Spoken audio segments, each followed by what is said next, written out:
Alright, we're back. Yeah. So Star Wars. I love Star Wars. I've grown up loving Star Wars. But it's this thing that with the new movies, I'm one of the few people who didn't outrightly hate Last Jedi. I liked Last Jedi story-wise. As a film, it's not a well-made film editing-wise. It has bad editing issues. And Last Jedi is, of course, one of those movies. Apparently, people say you either have to love it or you have to hate it. There's no middle ground, apparently. I'm a middle ground guy. Same. I didn't hate it. I didn't love it. I keep doing that. I'm in the middle.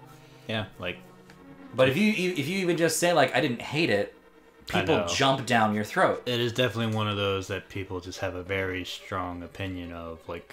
I very much enjoyed parts of it. There were other parts that I was like, this is just kind of but and there are entire parts of that movie that had served really no purpose.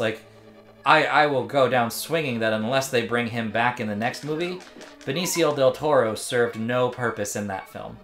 They could have rewritten that screenplay to flow better without his character, because his character served no lasting purpose. Yeah. Because that's the thing. When I say a character served no purpose, yeah, they did something in the movie. But when I say a character did serve no purpose, I mean, you could have done this script differently to flow better without that character. Because Legolas and the Hobbit. What's that? I said Legolas and the Hobbit. Exactly. I was cool with having the girl in the Hobbit. Legolas, though, was weird. Having him in there for a scene or two would have been one thing, but they made him a main character. The man defied gravity. It was at that point, no, you're just doing that purely for fan service. Yeah. And don't get me wrong, I like Legolas. I like Orlando Bloom. Same, but his story is in The Lord of the Rings. His story's in The Lord of the Rings. He served no real needed function in the Hobbit movie. They could have done the movie without his character in a more effective, less fan servicey way. Yeah, you had the mentions that Gimli, and you could have made a mention to Aragorn and these characters who people obviously know, but the Hobbit is not their story. It is nothing that happens that they added involves them. Yeah, because I was fine with the female elf Keeley love story, sure, whatever. I was okay with that.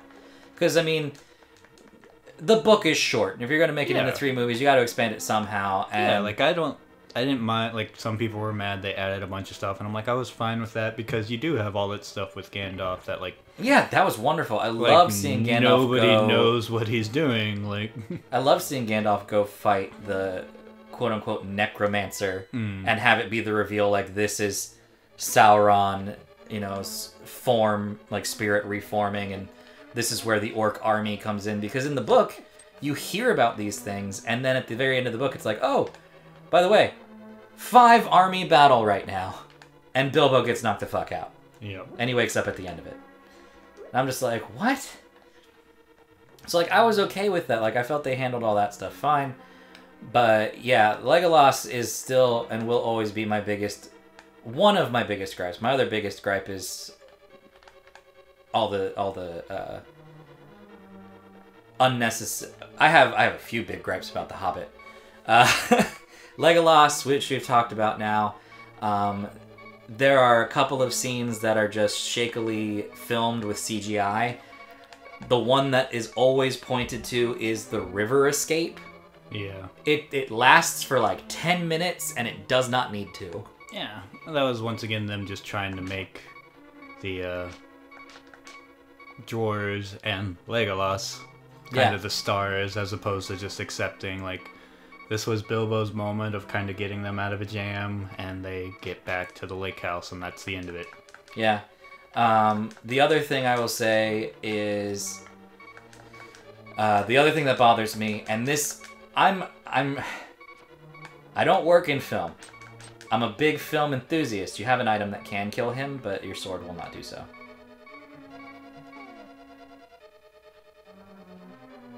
You really only have one item that can kill things outside of your sword. Well, I guess 2 with your bombs. That doesn't kill people. David, you have a bow and arrow. It's literally... Legolas it up, my friend.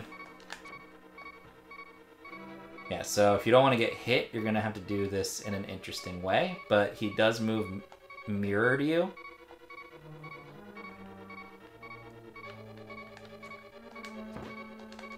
That's one way to do it. I typically shoot and then move him in the path of the arrow from across the room. But that'll do it, because you got lucky he didn't, like, actually hit you. That was close.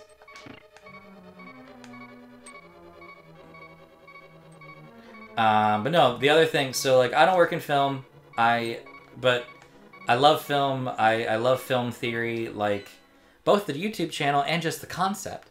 You know, I very much like, you can do something in this room.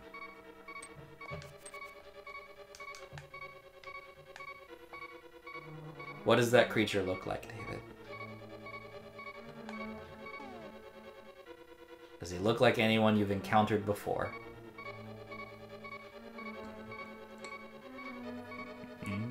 Do you want to... Muskrat? Like, do you... Kit Kat, do you want to know? Sure. It's been a while. Bow and arrow him in the face. Because remember, he looks like the beetled creatures that you bow and arrow? Yeah. I mean, I knew he was like the monster. I forgot that you had to actually shoot them because I haven't fought any of them since... Not this recording session, right? But no, so I'm a big stickler for good pacing and characterization and editing in my stories, in my media, in books, in video games, and in movies. And one of the worst editing decisions, in my opinion, that the Hobbit trilogy makes is that it ends the movie, the second movie, the one called The Desolation of Smaug, with Smaug flying off to desolate River Town. Lake Town, whatever the fuck it's called. Lake Town. And then, the third movie starts with him destroying the town, and the bard climbs up and shoots him as the Hobbit, Bilbo, and the dwarves watch on, and then they go, oh, he did it. And then the screen cuts to black. That's where you should have ended your movie. That's where the second movie should have ended, then the third movie should have picked up right there, after the black. Yeah. It felt like they just didn't realize they put the ending to one movie at the start of the other. It was very much a weird decision on their part there. It's like, what? It was an extra 5 minutes to the movie? 10 minutes? Cut out half the river scene and you can fit it in. And it's not like Battle for the Five Armies needed to be longer. It was already a long movie. That will always bother me. But no, Star Wars. We got off topic with Star Wars. Yeah. That we did. Star Wars, for me, it's not an oversaturation. I'm not getting tired of it. For me, it's the idea of not addressing certain character beats or character moments that they create in the movies, or creating needless characters. They keep creating characters and then doing nothing with these characters. And they're not even releasing the supplemental material to do so, because for some reason Disney is not releasing any books during the new timeline at all. Like, and by the new timeline, I mean like 7, 8, and 9. Like, they're not doing it during the new trilogy. They have a couple books that lead up to, but they have not released anything that occurs during that period. And so it's like, yeah, they have the Captain Phasma book, and that's pretty much the only one you could argue, but that one takes place before Force Awakens. Everything takes place before Force Awakens. I want something that takes place during or after Last Jedi or something. Like, that's what I want. And I'm sure once we get Rise of Skywalker, we'll get that. But that's one of my gripes, is like, we don't have the supplemental material to learn more about these characters.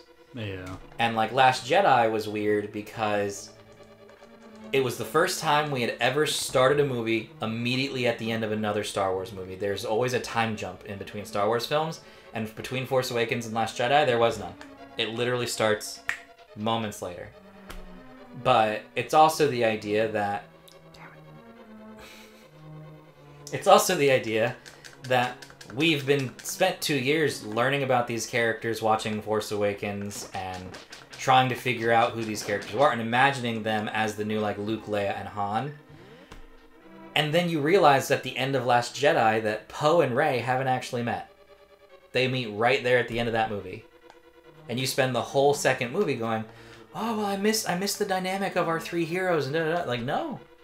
They haven't met. Rey's met Finn. Poe's met Finn. Rey and Poe had not met until the end of Last Jedi.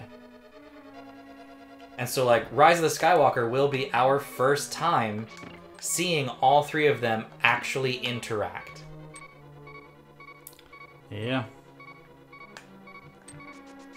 And it should hopefully be great. I'm excited. They just released the poster yesterday for Rise of Skywalker. I'm hoping that'll be good. They released a trailer for The Mandalorian, which looks amazing. You know, so that should be cool.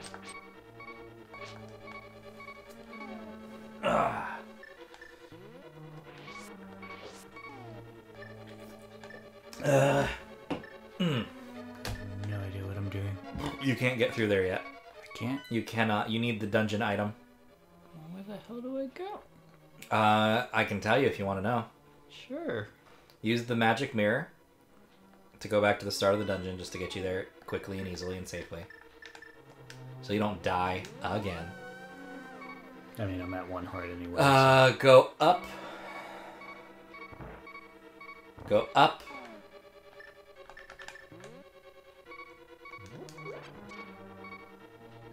This is a trick in dungeons in this game.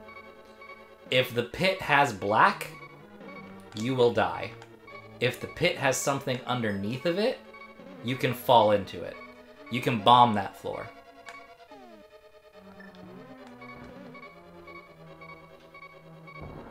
And now you can fall in that pit.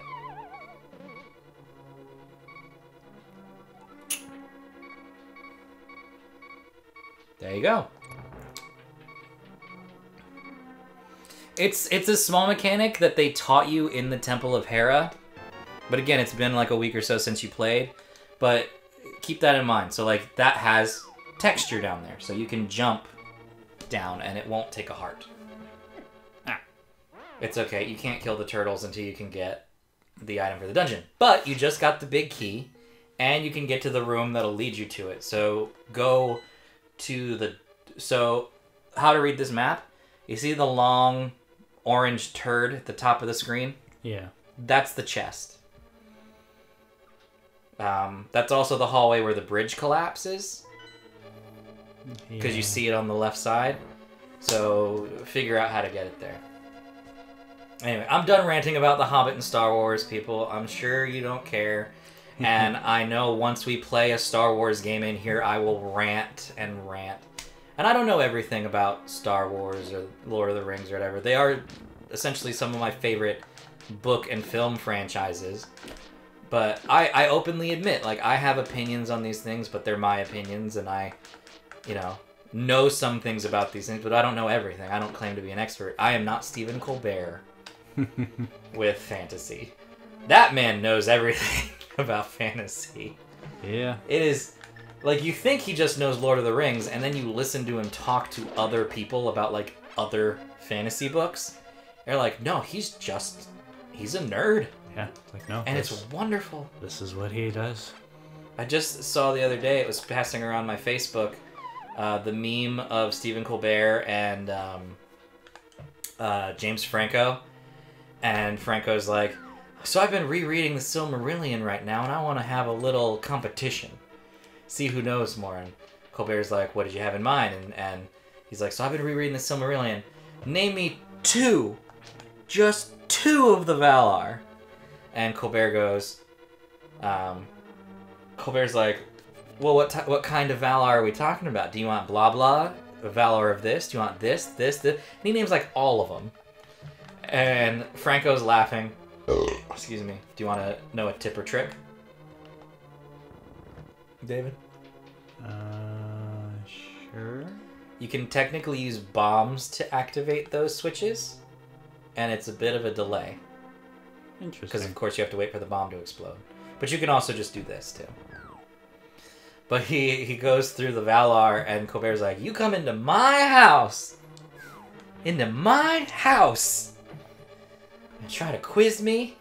Yeah. I would never do that. Nope, that's just a losing battle. The man knows what he's talking about. He knows. He is a Lord of the Rings nerd. And he's in The Hobbit. He's in the second one. He's one of the spies for the mayor of Lake Town.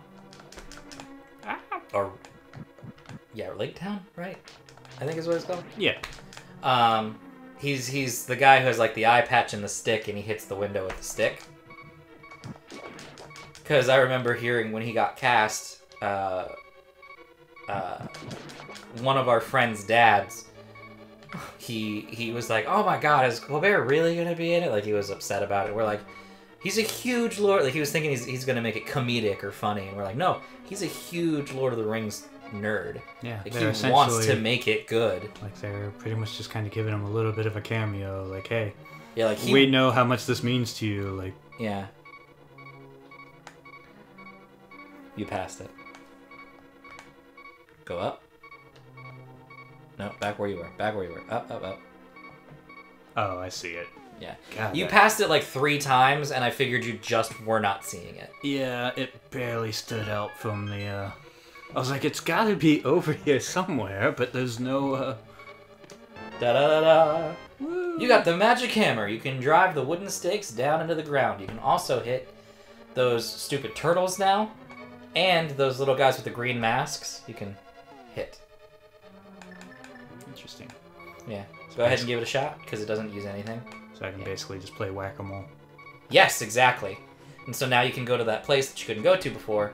Yay! And play whack-a-mole. Progress. Remember that time that my dad took us to that carnival? Like it wasn't the Strawberry Festival or something, but it was like some carnival out in like Suffolk or Surrey or something. And we drove in the van. We went with those 2 girls and their mom. You remember that? Vaguely. I remember, I don't know if it was one with you or if it was one with Udge, but I remember getting on some ride at a carnival that I was like, yeah, this is definitely not safe. That's probably Utch. That was probably our friend, guy we grew up with named Utch. That's his last name because we have the same first name. And yeah, it was probably with him and his family that you went. No, we went to this festival. I don't really have a story connected to this. I was just asking if you remembered. But I remember we went with those 2 girls. I do remember on the way home, I don't remember these girls' names. I don't remember who we went. It was just my dad took us, and these 2 girls went with us with their mom. And they were just slightly older than us. We were probably 12 or 13 at the time, and so the girls were like 15, 16. And I remember we were on our way home, and one of the girls passed out in the back of the van. Like, we were in the back of the van, she was in the middle of the van, and my dad and the woman were in the front. And one of the girls passed out, and we had gotten, like, Wendy's or something to eat. And the girl took a French fry and just put it in her friend's hair. And we were like, that's mean.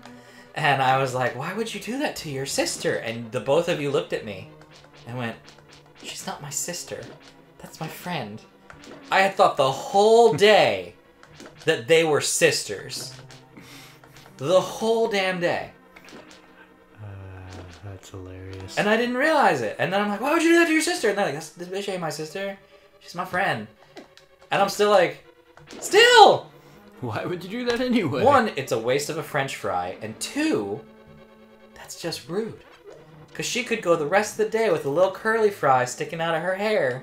Not that Wendy's fries are curly, but it was a long, like, limp, little limp, nasty fries. Just sticking up the back of her hair.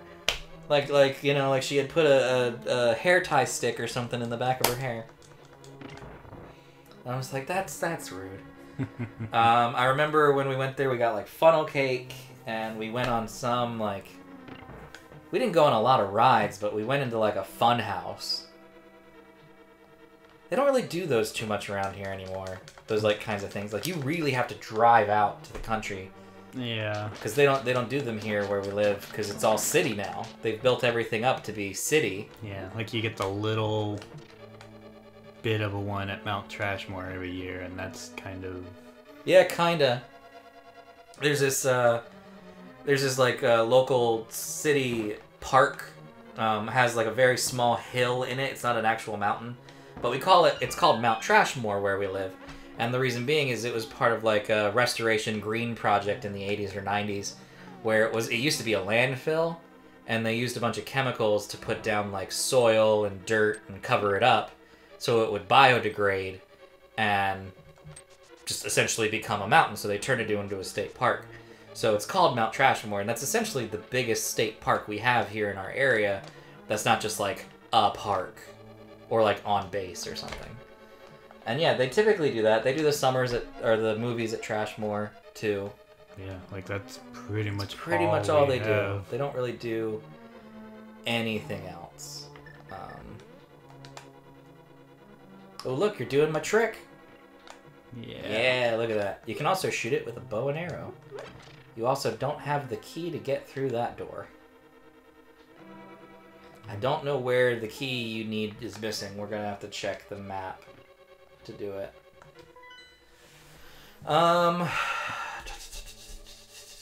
It's probably something on a lower level. Okay, so there's a door there that you have yet to go through. I'm trying to remember how to get through said door. On the first floor, you see it? Yeah. Ah. You're at the top of the stairs. Oh no! Run away! Or that. That works. Look, you're learning how to play the game. It only takes a lifetime.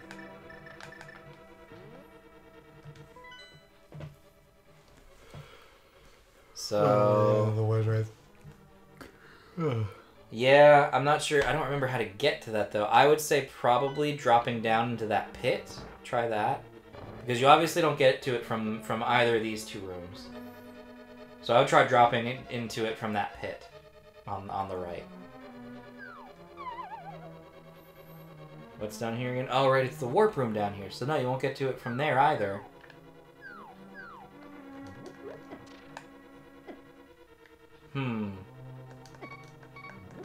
Well, you might just want to die at this point. Yeah.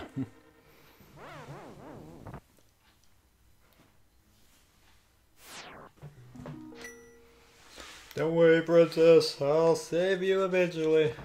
You might be 80 years old by the time I get there, but... What do you mean? I'm fucking right here. Come fucking save me. I'm trying. You're gonna leave me here to rot and die? I can't help it, man. I can't figure out the temple. It's not my fault he, teleported you guys all into separate dungeons. Who does that? Okay, so it's through that door. Yep, which I made this mistake again. You can get to it from the top. Oh yeah, that's right, I can't loop around. Ah. And you can technically shoot them with bows and arrows from where you're at, or bombs. Or just die. Or just die. I don't remember how to get to that one, because if you go in that room, it's up on the top of a yeah, it's up on a raised platform with...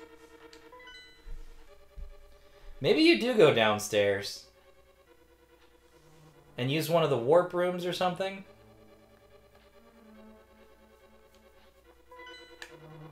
I honestly do not remember. It has been years since I've played this dungeon. I am not the Zelda expert I once claimed to be. No. I used to know this game like the back of my hand. I could just come in and do it. So try that, see if that works. I know it takes you to the room with the two evil fairies here. Oh, hit that wall. What wall? To the south. Go in there. There we go. Yay. We did it. We did... Ow. We're gonna figure it out. We're gonna beat the dungeon. We're gonna save the princess. Because we're amazing. I don't think that does anything there. if I recall. Yeah, that's... Seems like a trap. That's mainly what's been messing me up, is the fact that there's, like, certain cracks that don't blow up. It's just a mess. You just have to test them. Yeah. Like, there's a bunch of cracks in here. I think that wall might. I don't remember exactly.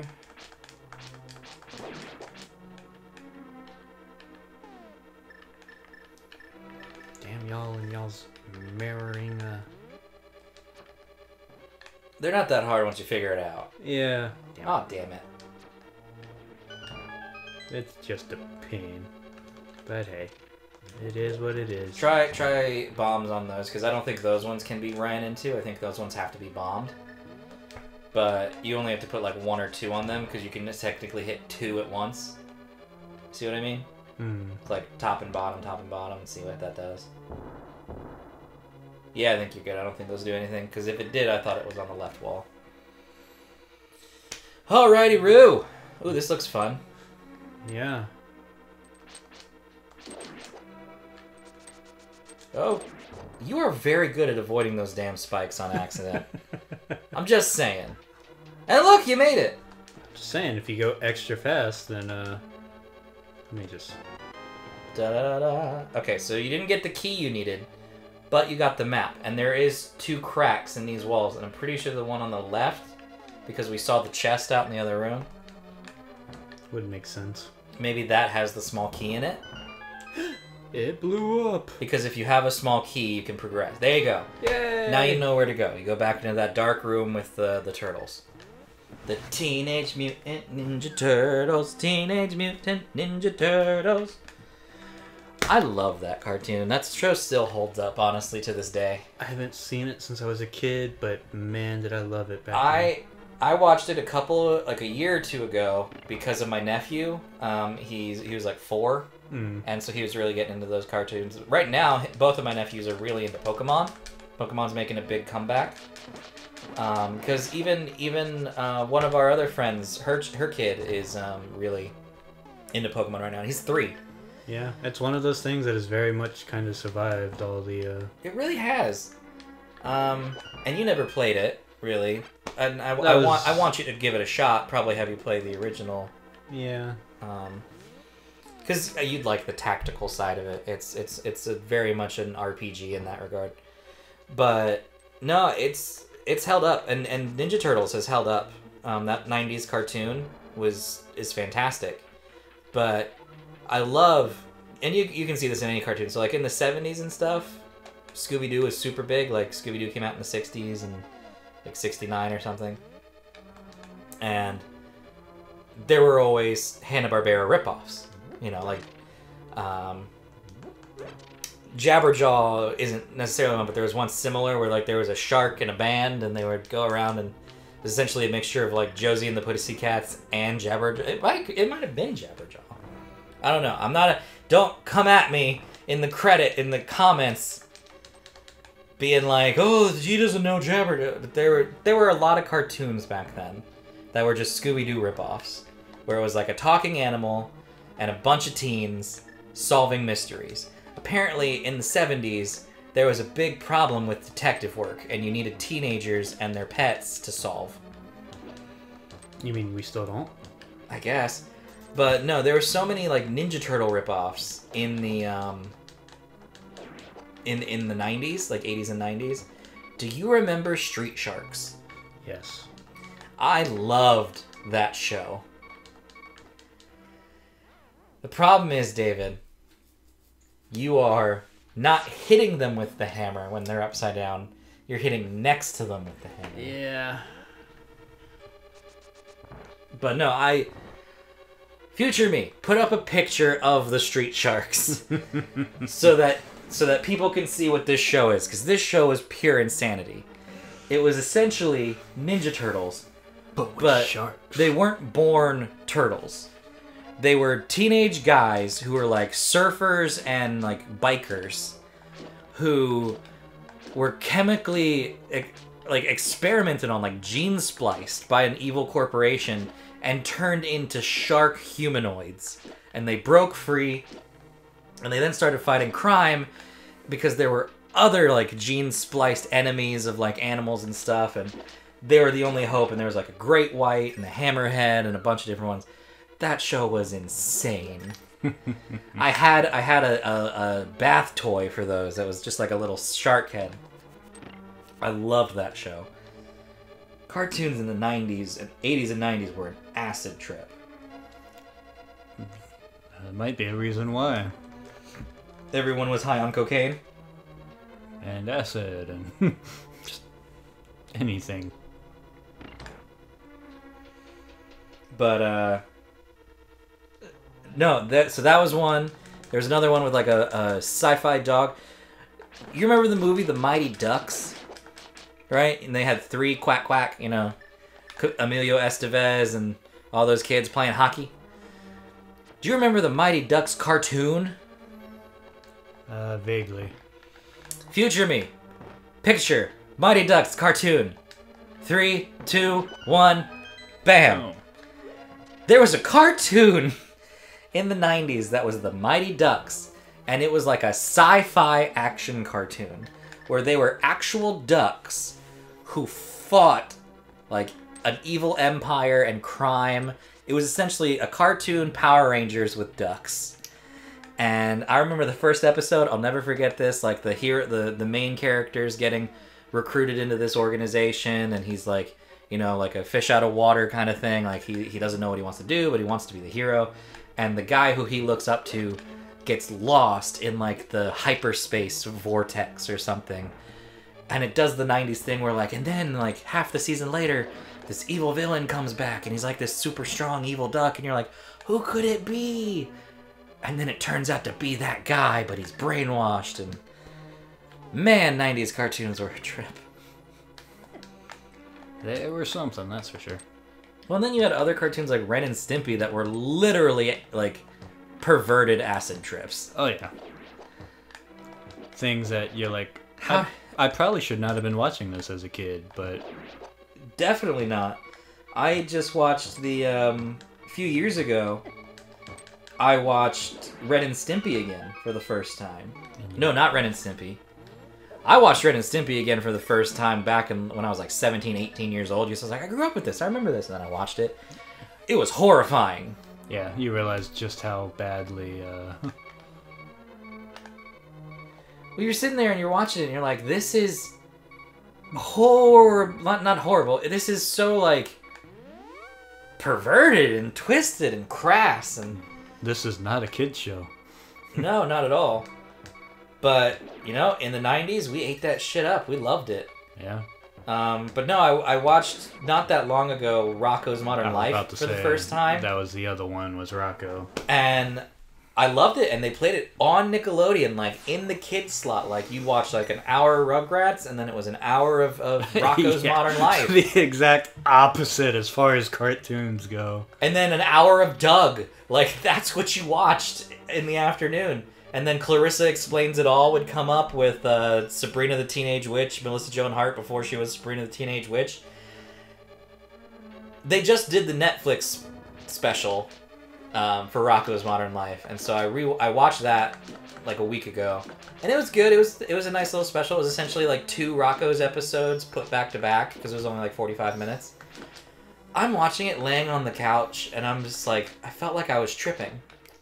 Like the forced perspective they use in the comic to make things seem roundabout and big and small, and the way that like they draw characters and nipples, and I'm like, this is booger fart humor from the 90s.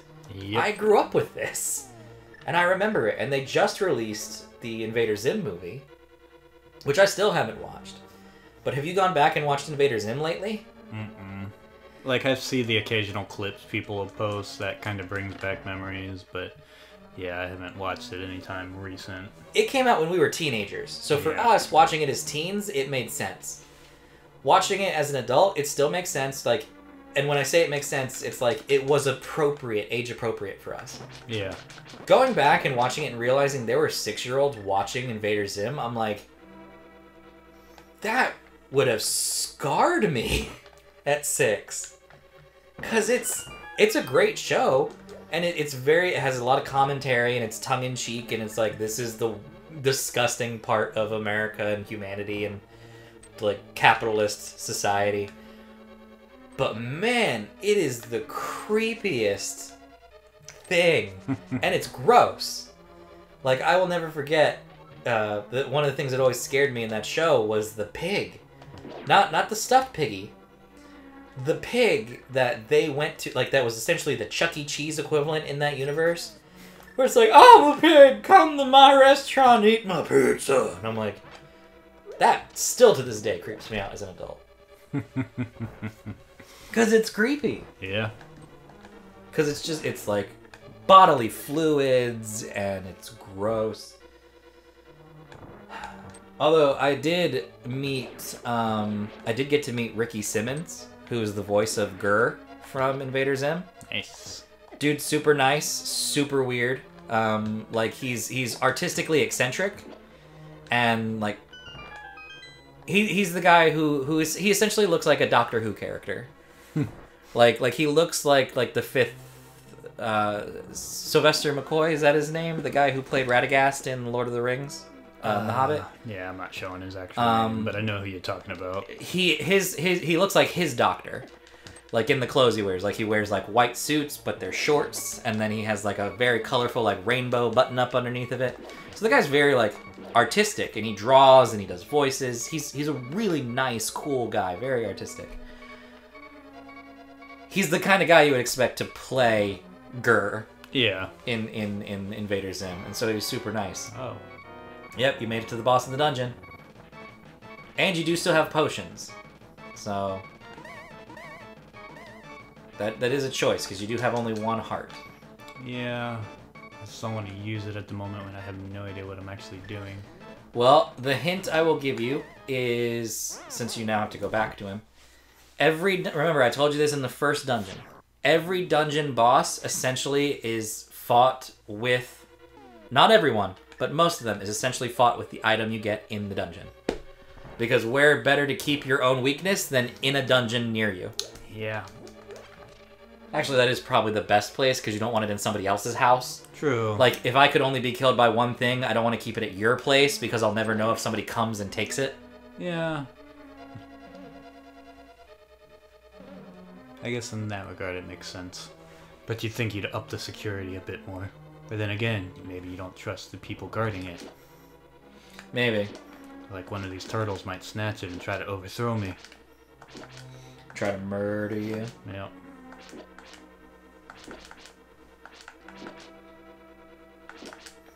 Alrighty, turtle guys. God, this is a long run back to this boss. Yeah, the easiest way...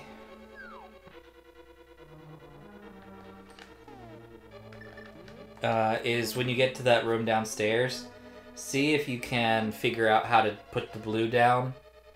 Like maybe you can hit it with a bow and arrow from across the room, so that you don't always have to go the long way around. You can just go through the main door. See what I'm saying? I'll point it out to you when you get there. But if you know you need the blue down if you die, yeah, then making sure you can do that quickly would be the best way. Because then you don't have to worry about killing those octopus things, which means you're at less risk of getting hurt, right? Ooh.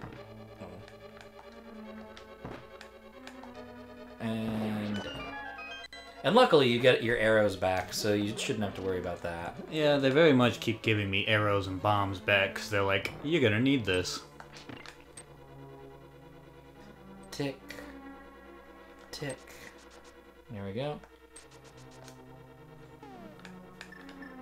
Well, at least you'll beat one dungeon today, from what I can tell. Maybe.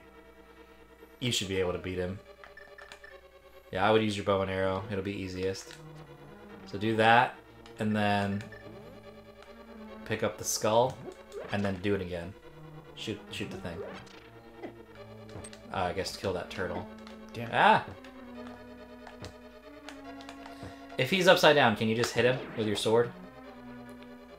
That's probably worth finding out. Yeah, you can shoot. I think I could. Give it a shot, because you're about to be in a tunnel filled with a bunch of them. I was like, I think I did the one time. Yes, you can. So there. Now you won't run that risk of hitting them and then bouncing them back on top of you.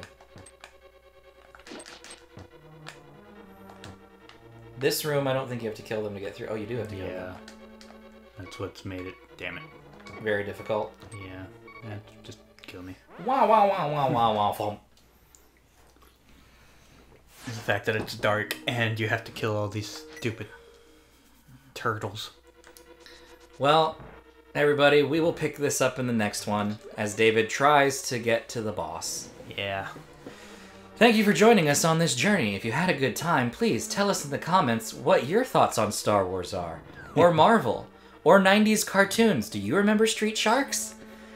If you do, where can I find the... Ooh, I've got another 90s cartoon I want to bring up. But next time. We'll talk about it later. Okay, bye everybody.